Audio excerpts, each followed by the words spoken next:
Oh, say about myself? Well, basically, it would be a creative person who intersects creativity with business.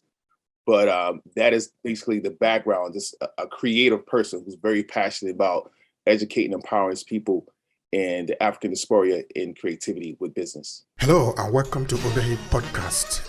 I'm your host, Obehi A14, and I strongly believe that everyone has a story to share. Now let's get started with this episode.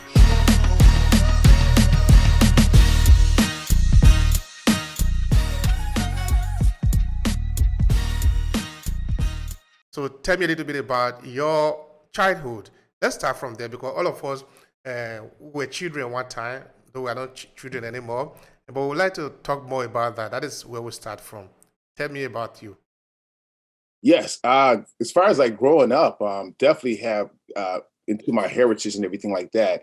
So doing that right there, and my parents just kind of installing to me about family values, which is very, very important right there, and discipline, and definitely being disciplined and understanding the history where we come from and the different ties that we have from then into today, and understand the struggles that we've been through right there to be able to progress in our life at that particular time, and as we get older, everything like that. So that's basically what it is. That's interesting. Of course, we are going to be looking at business just now, but before we get there, I'm still trying to understand what even interests you into. Okay, I know that you are a creative person. You are going to be also explaining that part to us. Help me understand what sort of what interests you into what you are doing today. I mean, from your childhood, is there something particular that sort of led you into what you are doing today?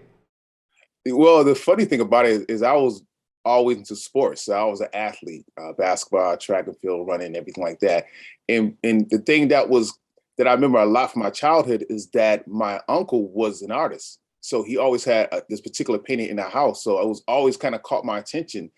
And then as I became an artist, my mother told me that her mother used to have her brother, her two brothers to draw to kind of occupy their time.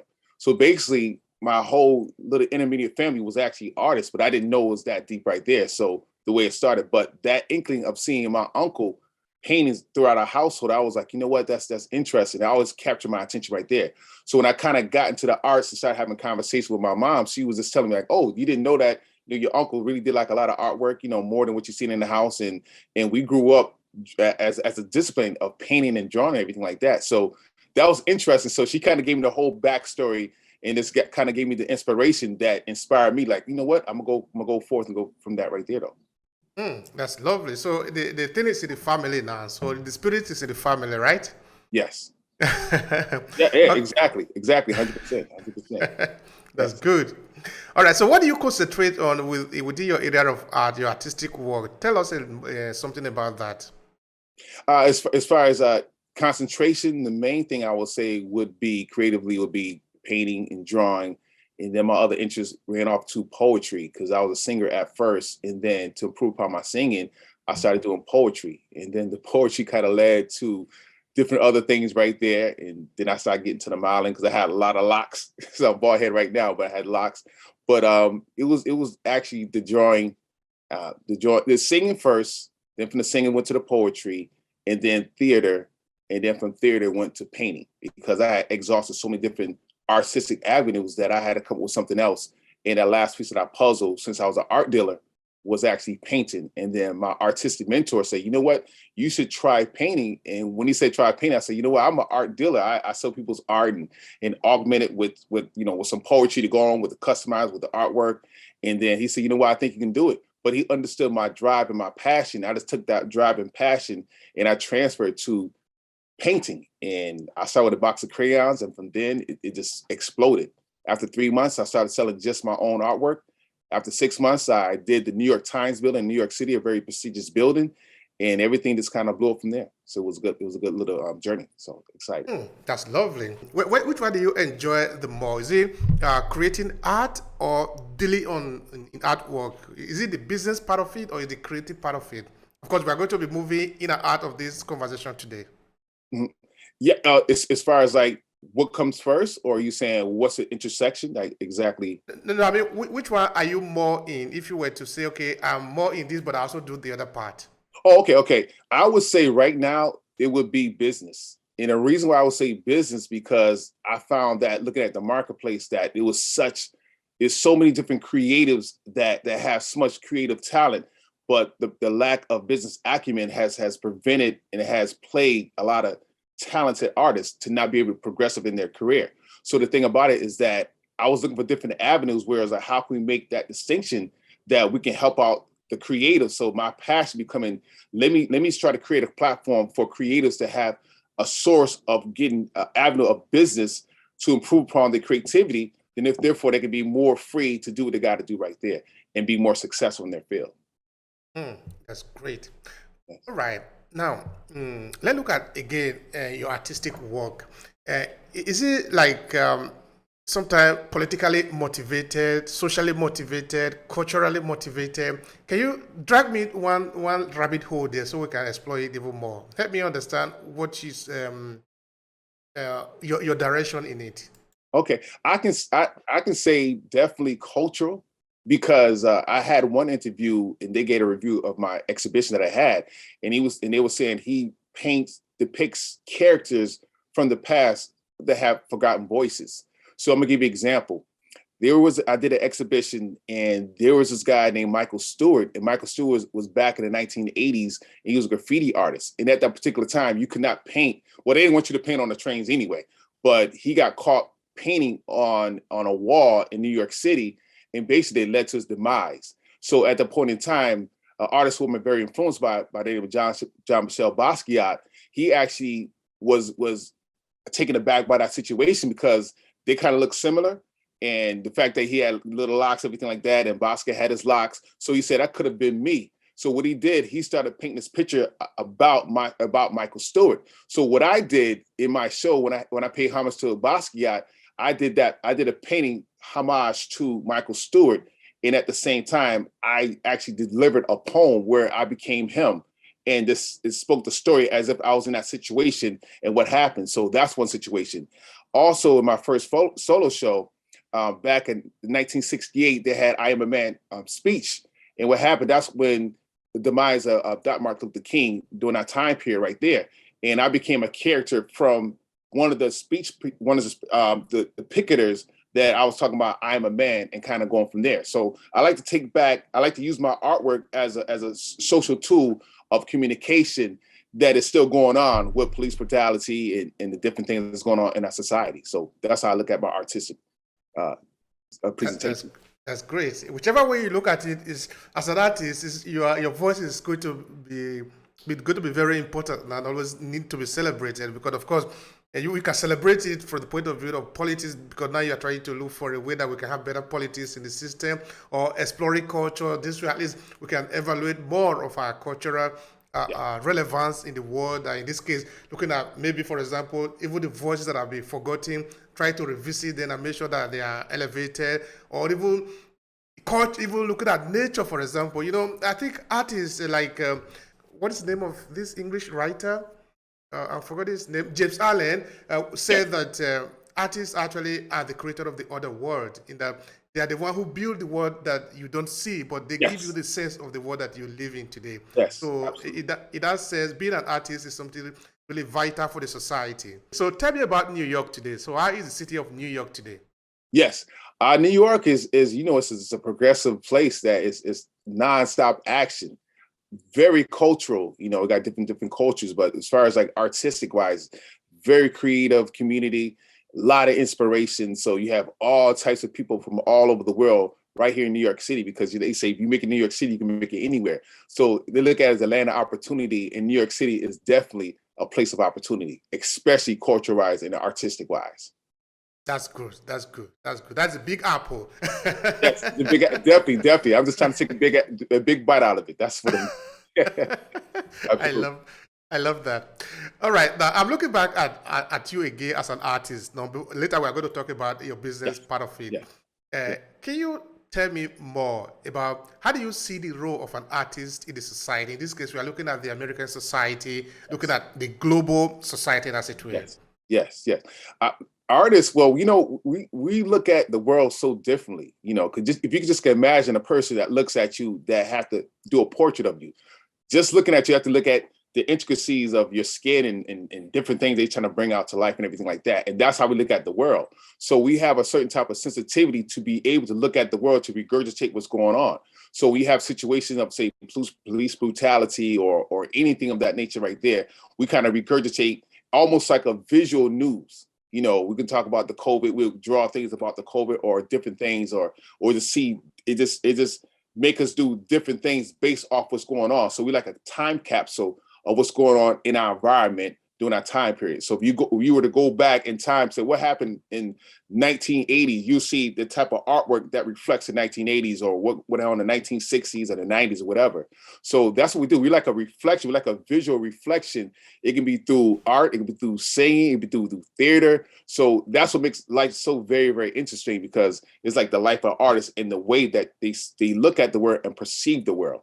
You are making people to be jealous now, those who are not artists, no? Well, you know what? The thing about we're all artists, because if you think about it, as little kids, we was artistic, right? You know, we do things in class, maybe first grade, second grade. And what happened is that sometimes we kind of grow out of it, or we might have a lifestyle that don't allow us to do our art stuff because it doesn't bring in the income to provide for the family that we may be providing for. But I think we all have like a little artistry inside of us. And I find that sometimes with clients, they may have like a doctor's degree, but they say, you know what? I used to be an artist when I was like 10 years old, 15 years old. I was like it, but that wasn't the right type of industry to get into, because my parents said, you must go to school, get a college education, get a doctor's degree, because that's what the family does. So when I come across those type of people, they still very happy because they get to relive a part of their artistic journey when they're a little kid as an adult. I'm taking some moment to reflect on that.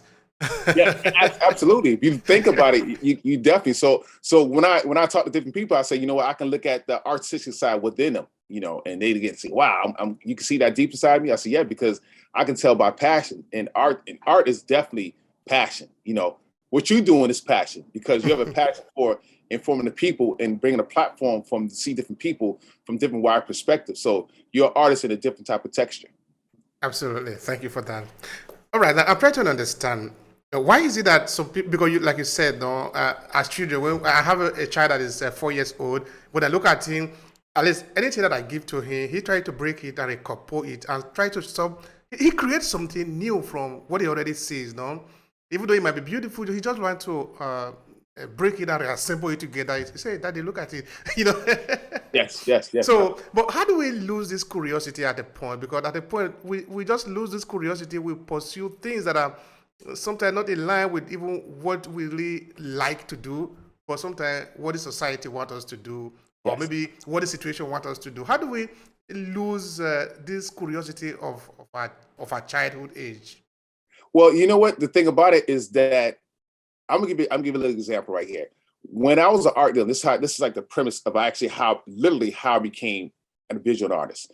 So what would happen? I was an art dealer, and so I'm selling people's art and doing very, very well. And what happened is that the industry started slowing down, so the artists started producing work. And I had an artistic mentor. So he said, you know what? You should think about drawing. I said, why? I said, because the artists are not producing the artwork. And he said the reason why, because they don't have jobs. So therefore, they're struggling as far as trying to produce something to create this income. And what happened, he was explaining to me that he said when they was in high school, they had, they was very artistic because they had a home and different things like that in place. So basically, it's like the curiosity. If you maintain that curiosity going to adulthood, then, going to like in your career, it's the curiosity of the artistic being that propelled you to keep drawing, propel you to keep being creative. And what happens is that sometimes we lose that curiosity because we get caught up in different other things that prevent us from keeping that curiosity. That's why you have these different schools that say, you know what, we have these different foundations to give money to the artists, basically really so they can keep that curiosity going, because they're not worrying about their living conditions or just trying to survive and exist and pay their bills in society. So therefore, if you can keep that artist with the curiosity, by providing a different platform for them, they can keep going right there, and I think that's what kind of kills the curiosity, because it's like, I got to make a living, as opposed to let me just be who I am, which is an artist. Mm-hmm. Yeah, that's very interesting. And of course, there are some individuals who maybe might be really hard for them to sort of to survive as an artist, no? Yes. Despite the fact that it's hard for them, they still remain there. they still remain in their artistic work, continue to do it. You can see that they actually they love what they are doing, but sometimes they don't have they are not influential, that they don't have money maybe, but they love Yes. what they are doing. We can see it in them. Yes. Yeah. Are they Yeah. still responsible for that? Why they don't just want to do like every other person and make money instead of doing artistic thing that maybe they are not able to transform into money? Yes, yes. Oh, yes. As an artist, yes, that the whole thing is sometimes you have just the artist creating just to create, and that passion is so powerful that they just want to create. And they don't want to go to the other different realm as far as like, let me create it really for it to be sold. So that stigmatism mentality can prevent them from even going further or flourishing their different career right there though. So that's why it's very important for the artist to start to learn that there's two sides that you should attach, which I call the creativity and I call the business. And what happens is that there's such a big gap between that with an artist's mind is that the process that we're trying to do is to bring those things closer together. Because once you bring it closer together, then you be able to exist as a pure artist. You kind of exist and reignite your curiosity because now you have, once you have your business straight and everything is working well, now you have that platform and you have that foundation to be able to be the best you that you can be. That's great. All right, I'm moving towards the business slightly. Now you have the ability to be able to create. I'm looking at artists generally now. Yes. Yes. But you need to refine that ability, so that it can become great instead of just work, but it become great work. So tell me about that process. I mean, how do you refine your ability to create so that you can become a great creator? Help me with that. Well, what you would do is basically that's something that creators already have because that's something that is time. They say you spend 10,000 hours, you become a genius. Become very good and become a genius at it. So what happens is that we don't really have too much. We don't have too much of a problem creating. As far as becoming great at what we do, because we can take classes, we can just look deeper into it, we can just rehearse and practice more and more and more and kind of refine it. So that's what that is because even the thing about, say, painting is that it's only about the perspective of the person look at it. They can look at a person like Basquiat, when you look at his work, it looks kind of childlike, but it's this communication that he has that's so powerful and it's been lasting so many different years right there. So what happened is that we have the creativity. So the refine it is not so much of a problem. I just think that the connection to the business, that becomes a challenge right there. But you know what? Sometimes we don't know how to do that or how to get there. So there's no immediate platform that says, okay, this is how you bring things together. This is how you create that lifestyle that you really want to have that combines both entities with the business and the creativity right there. So with that being said, that's how I went out and I started researching it, but I had to go through a plight of different struggles and pain and different things like that to get to where I need to get to. But that was a mission that I was on. And since I found the answer, and I think I found the golden nugget, now I'm looking upon myself as to be a leader, to be able to present this platform to help other creatives to get to the other side, which is that creativity in that business. And to give you a life example of a person who really have mastered this craftsmanship of business and creativity is a billionaire. I don't know if anybody heard of this billionaire. His name is Tyler Perry, who's a movie mogul. And this guy has mastered, and he's a billionaire. He's doing very, very good with a studio in Atlanta that they have the whole production. So he does everything himself, with the staff and everything. So he's very inspirational. You got Kanye West, who's a business and creative, and you have Jay-Z, who has mastered business and creativity. So there's examples that's out there besides everything else right there. Thank you so much for those references. They're very important for the people in the community to understand that you can be an artist, but you can be a great artist. There is a difference between the two. You can be an artist, and you can also learn how to monetize your artistic work. They are not the same thing. Absolutely, absolutely. All right, now you tell me, when you realize that you love artistic work, you know how to create, you love creating. How did you transit from there to also being a business in the artistic world? That is very important. Yes, well, actually, it happened where it's like, remember I was telling you about the phase that I went through where I became an artist? So I became an artist, and then I started painting, doing things, and doing shows, doing like a lot of exhibitions. And I was having a lot of success as far as like exposure, as far as fame, or as far as different things. But the thing that was hurting is that the bank account did not match the fame, which is so many cases, so many different scenarios and everything like that.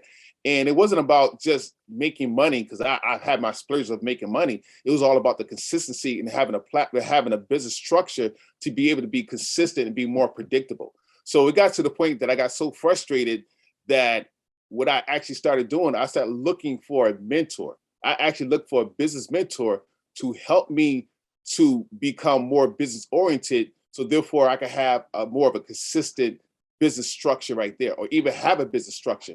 So I invested into a mentor and I did it for about 2.5. I still have the same mentor right now.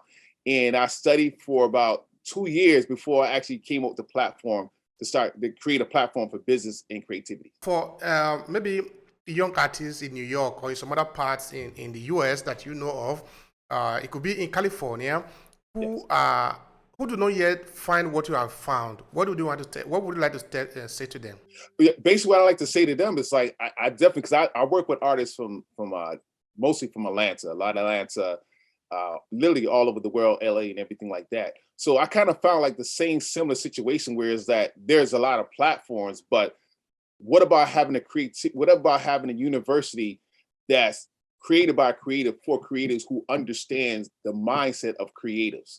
So that's the thing right there. And as I did more research, I wasn't finding a solution. I just saw fragments of different things. One other person who inspires me is a CEO by the name of Dame Dash, who actually was with actually them and Jay-Z worked together, everything like that, as far as like with Rockefeller Records. So he's a person that really inspires me because he really understands business and creativity. And he says different things as far as like inspirational wise, whereas that, if you work your business mind and your creative mind, you can have a lot of different success and things like that. So I see it to be around the country, but I haven't seen anybody bring everything totally together. So that's I'm at right now, as far as like I had the presentation to show them what to do. All right. Now let's go back to the basis. What do you think an artist should know about business, about the business side of his artistic or his or her artistic work? What are the basics to know? Okay, the very first thing that I think is extremely important is what I got a methodology called the 3Ds, right? And the very first D is called distinction. And basically with distinction, the artist got to be able to make the distinction between the creative person with the creative mind and the business mind. So therefore, if you make the distinction between those two right there, you be able to become what I call a business creative. A person does business as a creative right there. So the very first thing I would say, distinction. The second thing is determining or deciding the type of lifestyle that you want to have.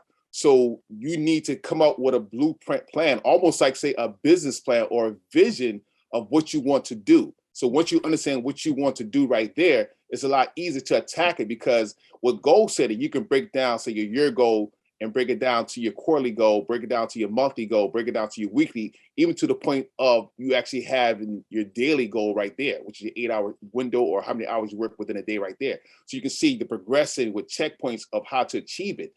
Then within that structure right there, then you say, you know what? I want to deploy. What I call the third D is deployment. I want to deploy the actual tactics that's daily that can make this vision come into fruition, to make this vision come into life.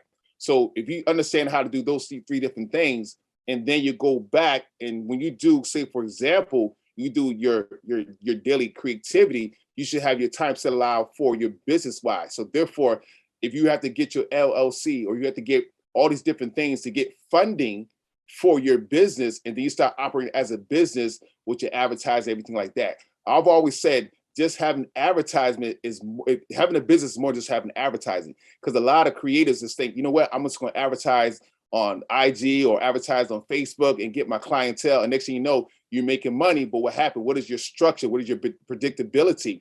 Or you may get like grants and everything like that. So you give an artist grants, and then they can be successful for a minute, but they can be just like a lottery winner. Whereas like they win the money, have a lot of money, but they can go broke after a certain amount of years, because it goes right back to the same people who understand the business.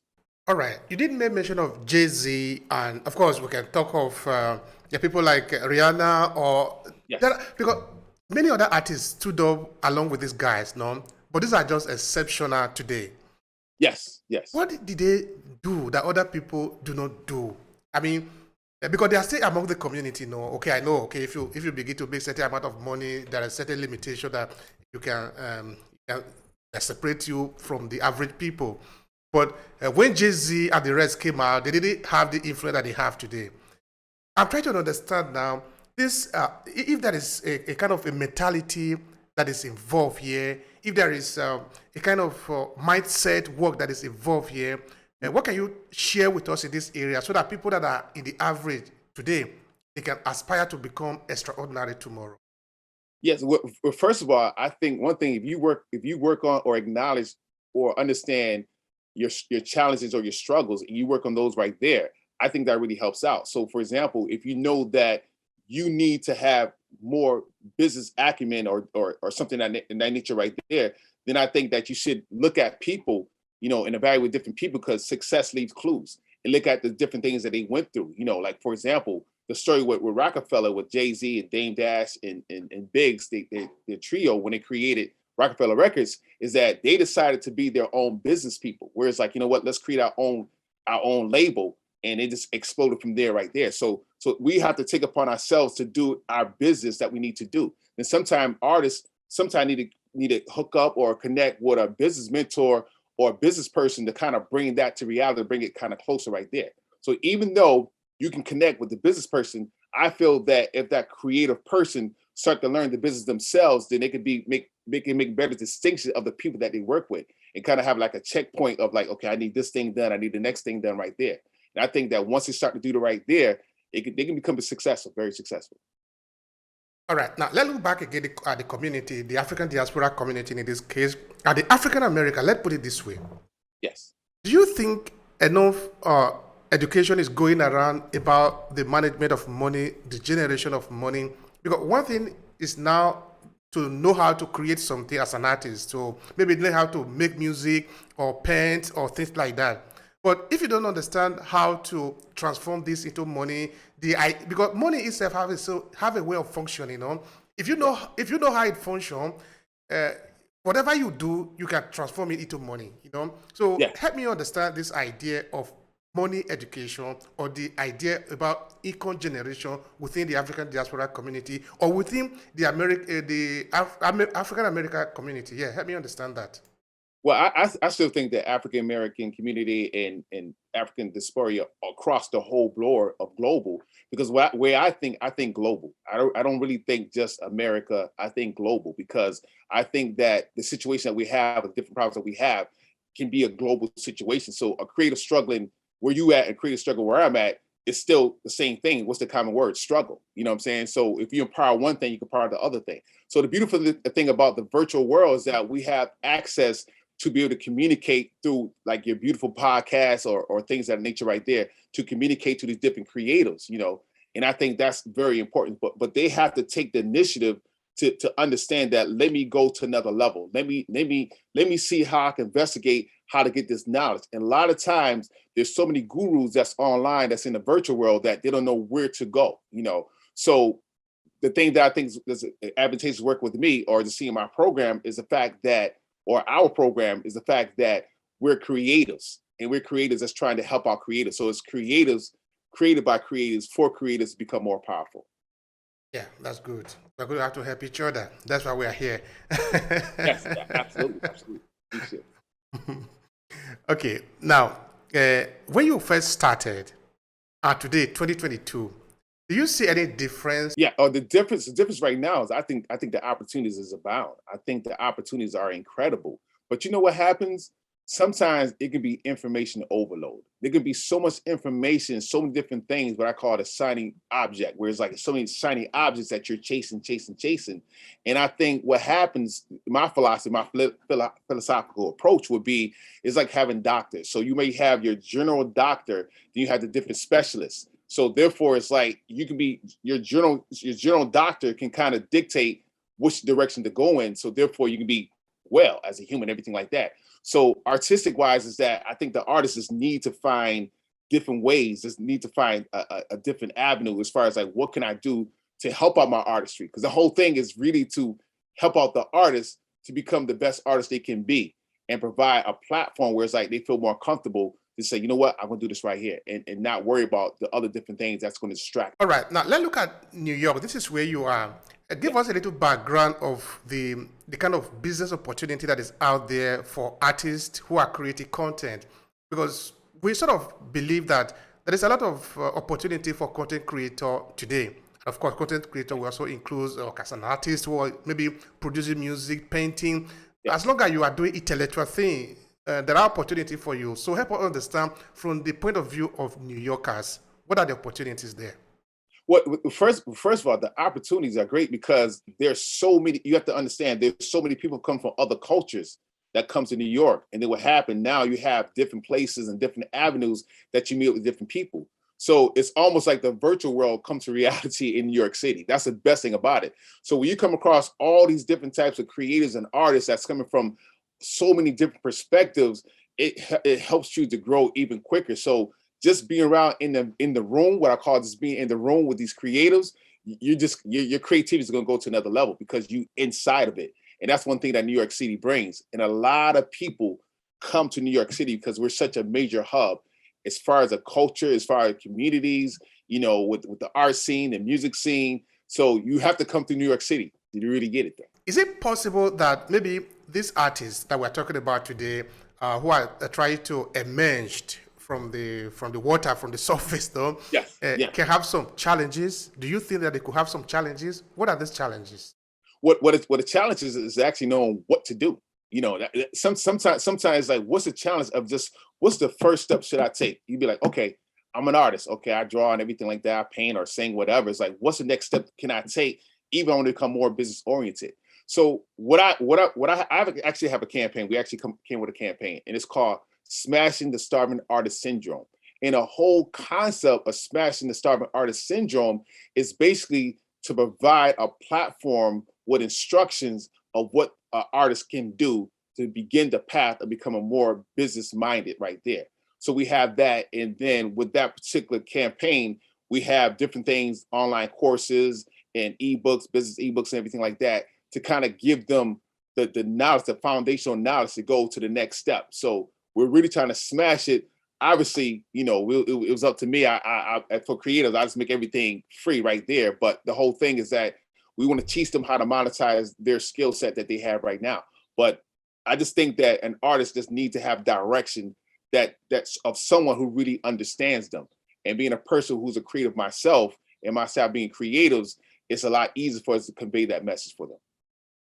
All right. Now, for you being a creator yourself, what has been your challenges in your process, in your moment of growing up to where you are today?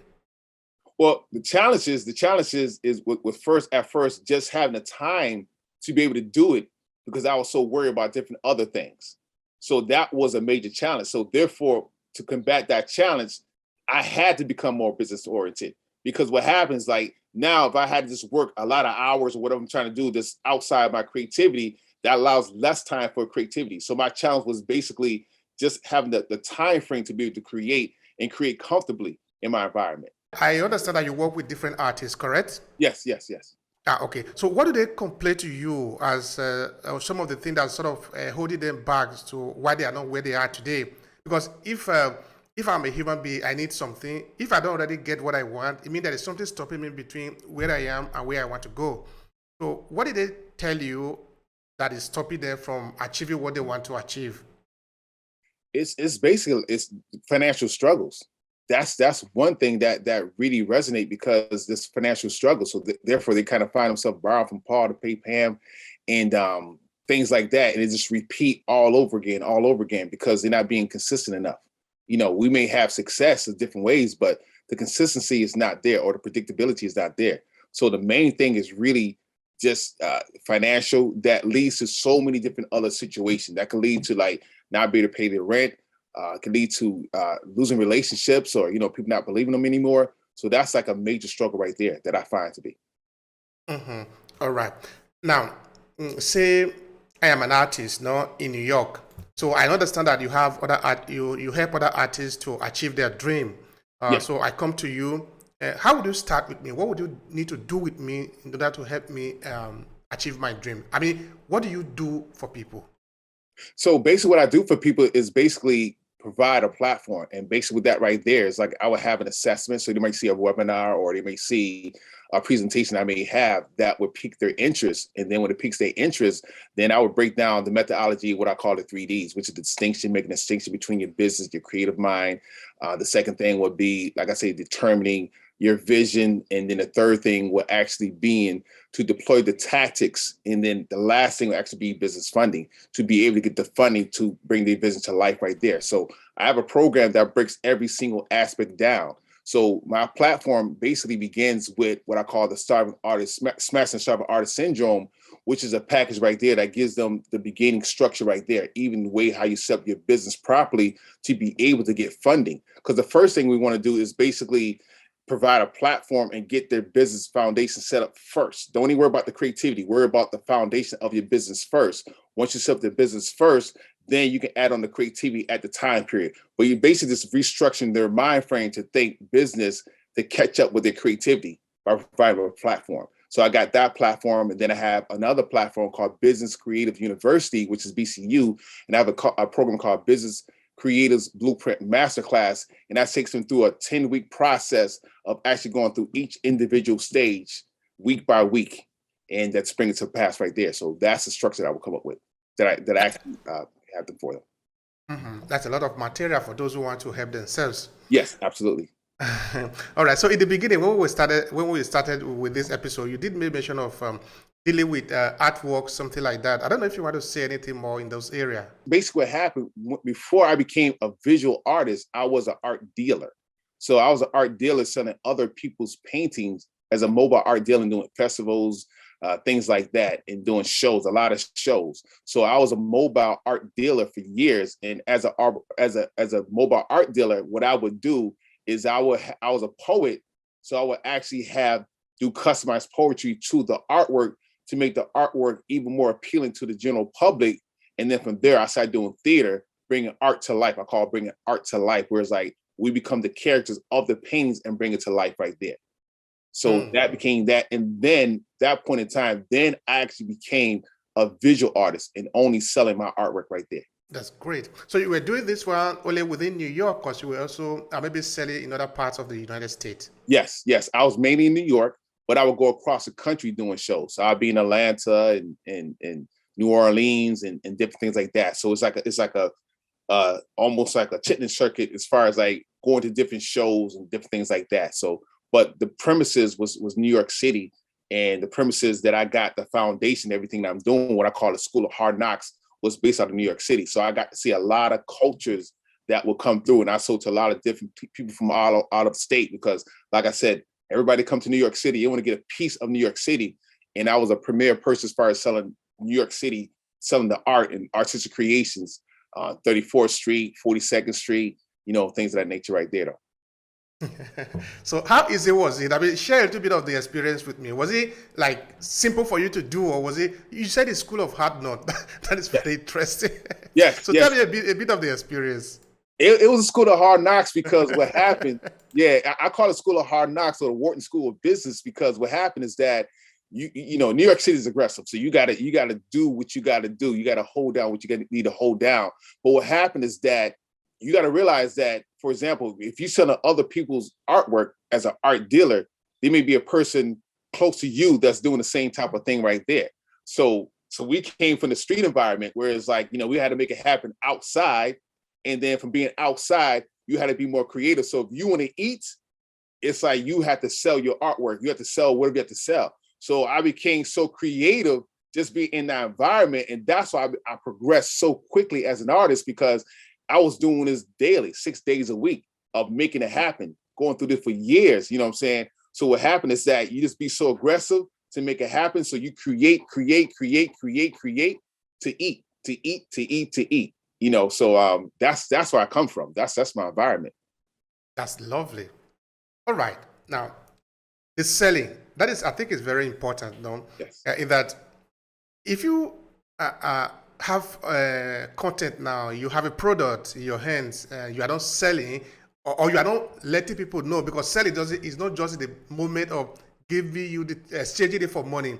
a lot of things are involved in it. Of course, you know this very well, no? Because you have sold a lot of artistic work, so you understand this. Yes. Yeah. So I'm trying to understand how you place the importance of knowing how to sell, knowing how to market what you do as an artist.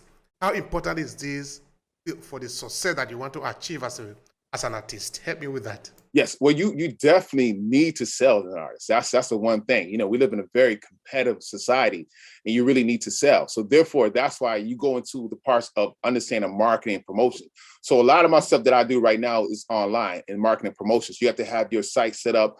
You have to have your Instagram, all your social media, and then you have to have that funnel system set up. So once you start to set up that funnel system and having that consistent message to your audience or the people that you want to have, is a beautiful thing.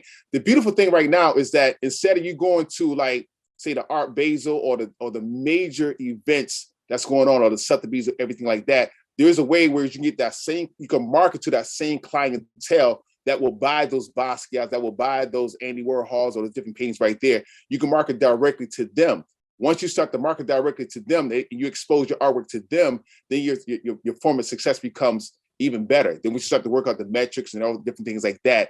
It becomes a lot easier to kind of close into that client right there. So it's really understanding your client avatar. So it's like a whole system, understanding your client avatar system of who exactly that you want to sell to, and then go with the marketing to sell directly to them. And we live in a society where it's like, that's something that can be accomplished, but to really make it towards your artwork.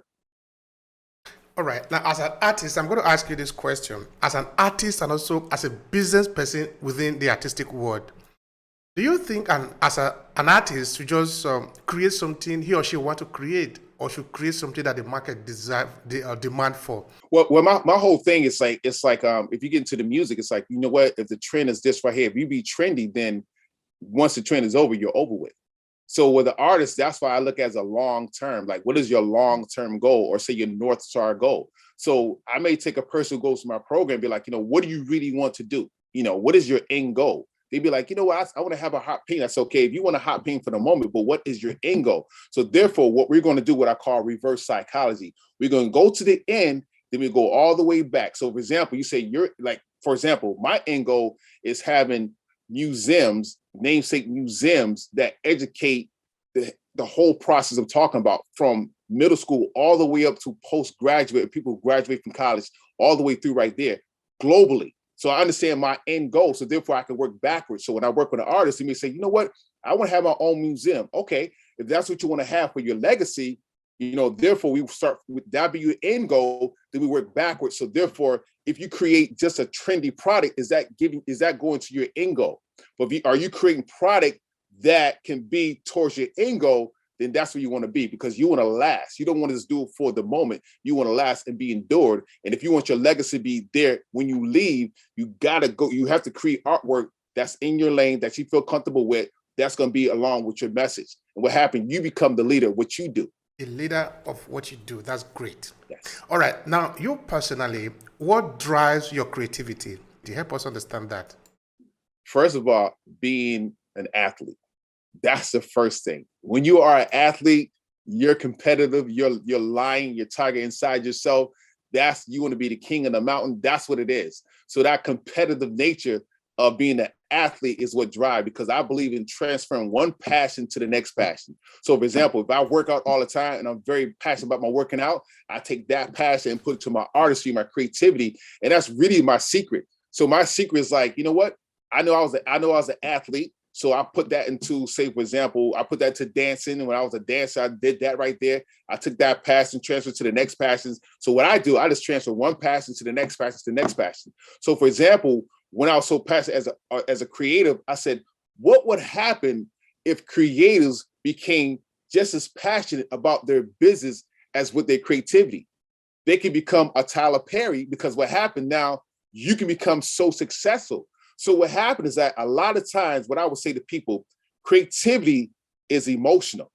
Business is not emotional and rational. And that's why there's a conflict, because most times the business take advantage of the creative person or the artist. So now, therefore, if you educate yourself and you start to get with that business, combine your creativity, you become very, very powerful. because now you don't really need that business or that business person so much, because you have accumulated the knowledge and the wisdom, and then you start to put the creativity with the business. You on fire, because now you being creative with the business, and you just present all these different opportunities. So now you start to put that with your marketing, because now you're not going to be so scared. You're not going to be so stale. You're going to be creative. You're going to be bright. You can be like that rainbow, or that yellow light, or that sunshine within that marketing or whatever space that you're in. That's so lovely. And when you are that, you are on fire all the time, no? Yes, You are really on fire. exactly. And really, and the whole thing, and the thing I call, like, say, your higher self and your lower self. So your higher self, when you feel like the best, you're feeling really good, you feel like upright, you're feeling very, very good. You got the lower self, that you're suffering, everything like that. So my process is like, what can we do to keep you on your higher self?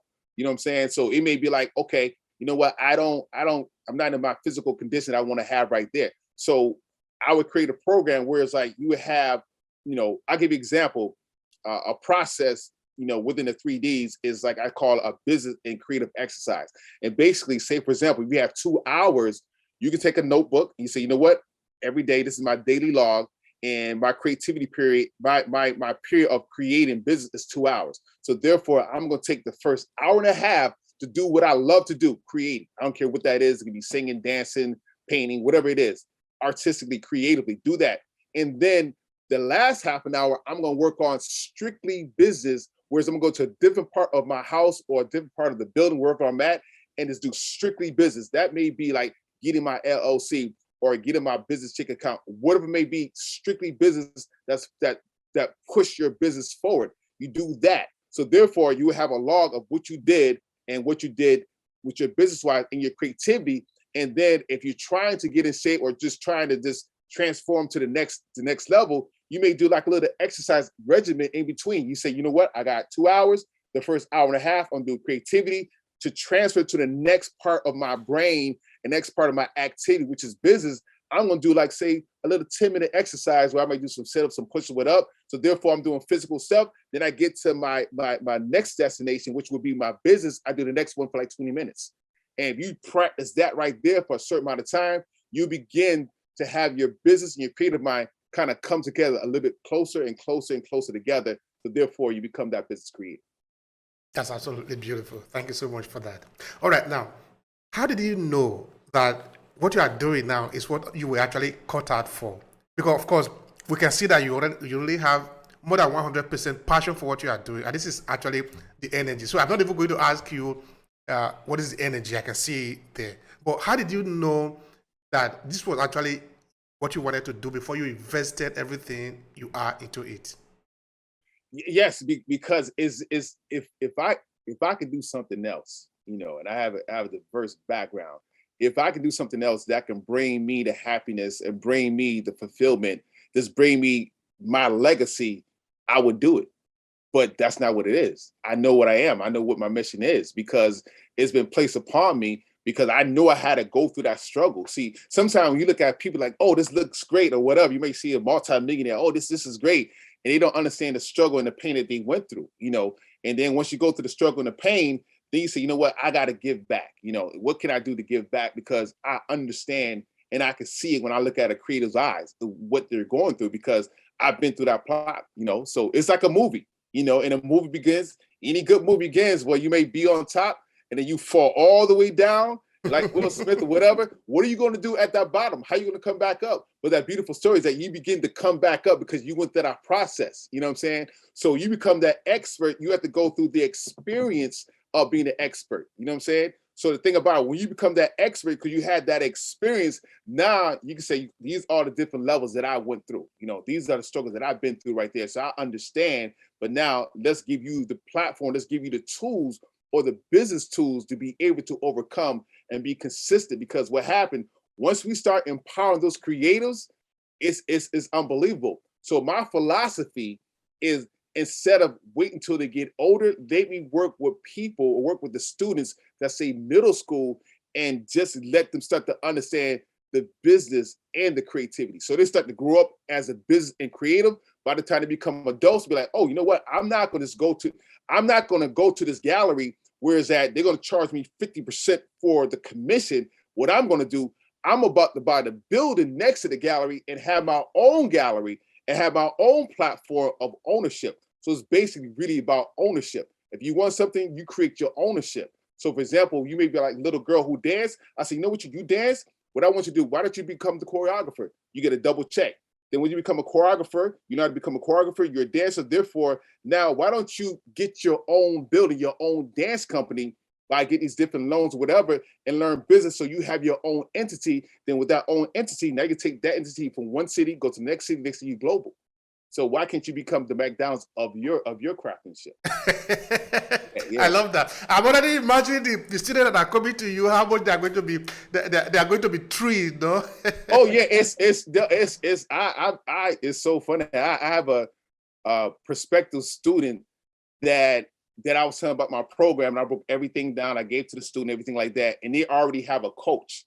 And they're like, wow, Laronz, I'm so baffled right now because you really understand.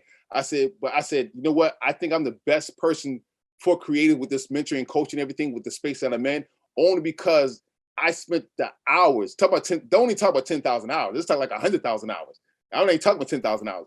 I've had to struggle and coming out of New York City, coming from 34th Street, which is my main location of hustling and put everything together. It's like I have that passion. And once I release that passion, it's the same thing as if I'm creating. So my creativity and my passion is in instilling that information and knowledge and providing the platform. So, you got some people have like a funnel system where it's like you go through the funnel. I have a funnel life system where it's like, okay, where you want to go. If you want that museum, this is the funnel system. You're going to start A, B, C, D, and F. You're going to get this funding. You go to the next, you're going to have your blueprint plan. And then you're going to have your SOPs. You're going to have all these different things. Whereas like, even you want to sell your company, because I sell businesses also. Therefore, you can make it to sell it to go to the next level. So let's just keep rising. But the more people that we can put into that environment to do what they really want to do, they become better creatives and create better artwork and create better. And it's going to be better for society because they're going to be free. So I think that even though we have all these grants, I think that besides having grants, there should be grants in the business training acumen to be able to do what you need to do and keep going to the next level.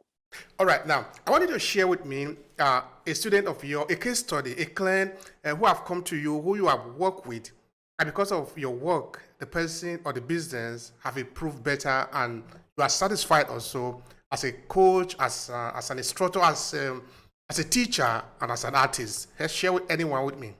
Yes. Okay. So I have one particular student that didn't have their program kind of structure set up right there though. So basically I have one program I call Business Program in a Box, where it's like I'll help them with the website, the logo, the paid ebook, the free ebook, the lead magnet, a whole structure of business tools to get everything started. So basically when they got that started and they did that, then it was like, you know what, the next step that they wanted to do, they actually wanted to start teaching course. So they went through another program where I'm teaching them how to speak confidently on camera and it's do their course creation. So now what they're doing is that by them doing all those different things, now they're beginning to start teaching other creators in their field. And that makes it feel so good because the whole point is not for you basically just to do what you got to do, but you to pass forward, you to do what you got to do and start teaching them. So that's a part that I'm proud of. It's not about you being financial. It's all about what can you do for your people and your environment and your community to just keep propelling this thing forward. Yes. All right. Now, we do appreciate your time. And as a guest here, we usually allow our guests to at least spend a few seconds to promote themselves because we know how much time is valuable for you. So it might be maybe you have a course or maybe a video, a book or anything, or even simply to just connect with people. So spend these few seconds to do that. Go ahead. Yes. Okay. So at the beginning, for the foundational thing, we have called Smashing the Starving Artist Syndrome campaign for 2022. And basically with that right there, you can always, we're going to leave information. My website is laronzmurrayartist.com. It's also laronzmurrayllc.com, which takes on the business parts right there. And also we have a new program, well, not a new program. We have a program which is Business Creators Blueprint Masterclass. And you can go to businesscreativesuniversity.com to look at the videos, to see little videos and everything like that, to give you more information about applying for that mentorship right there. So those are the main things that we have. But if you go to my website, LaronzMurrayLLC.com for the business, you go to Laronz Murray Artists for the artwork. All social media is at Laronz Murray. So if you just Google Laronz Murray, you see a lot of things that we're doing. We got the Rumble channel. But for the beginning, for the actual creative, I would say Smashing the Starving Artist Syndrome campaign. That's the first step right there. And you want to go a little bit deeper. The masterclass that we got, Business Creative Blueprint Masterclass, we have that also. So let's go to businesscreativesuniversity.com and I begin on the pathway. So you can always get in contact with us with that. That is very good. And let people now know that they can also find help in some of these places. Yes. All right. Now, how do artists actually make money from their creativity? Help us with that.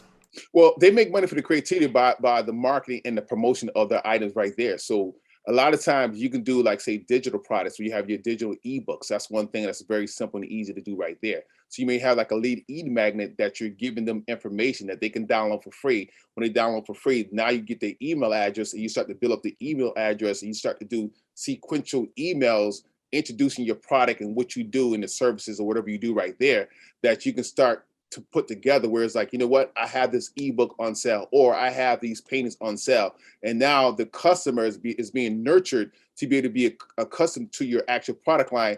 And then they start to support you, start to buy it right there. So you can do it across your different platforms, your IG, your Facebook, but it's consistently putting your product line and your marketing message out in front of them for them to be able to start buying your product line.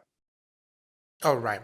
Now, for some artists out there who have listened up to this point with you, they want to improve themselves. What would be your strategy so that a kind of a recommendation for them in order for them to sort of improve in their earning from their creativity? What is your suggestion? Well, the first thing I would say, if you need to go immediately, I would say go to YouTube University. Go to YouTube and start looking up the different things pertaining to exactly what you want to have or what you want to accomplish, because there's so many examples out there. So you say, you know what, I want to do goal setting, or I want to set up my own business. Just go on YouTube and just look up information as far as like, what can I do? Or you can kind of plug into what we're doing, because I give out a lot of free content as far as like information, as far as like different stuff that you can take right there that I give out for free. I got a free Rumble channel. So, just get in contact with me. Look at my website and everything like that. And I can give you different sources as far as you need anything, just to do something immediately, but that's what it is. But the major thing that I tell people, what I call the first D, because my methodology of the 3 Ds, the first D is distinction, is to make the distinction between your creative and your business mind. I think once you begin with that right there, then I think that process becomes so much. What would be your last statement here? Because actually we talked about a lot of important things today, of course, from 2 different angles, from creativity and business. And now, maybe that is something you wanted to say in line that I did ask you to conclude the conversation. What would be, it can even be a message from you. Please go ahead and conclude it in your own way. Well, I would say one thing, most creatives are not good business people because they're not practicing business operations correctly and everything like that. So my thing right there is to really to evaluate your artistry and your creativity, that how you can connect it to the business, and to make your life a lot more easier and better. So therefore you can accomplish the goals that you want to accomplish. So really artistry meet business. That's what I want to say. Absolutely. Thanks. If you enjoy this podcast, make sure you subscribe so you never miss any of our future episodes. Rate and review Obehi Podcast and share with your friends who might need it. I remain Obehi A14. Thank you so much for listening, and talk to you in the next episode.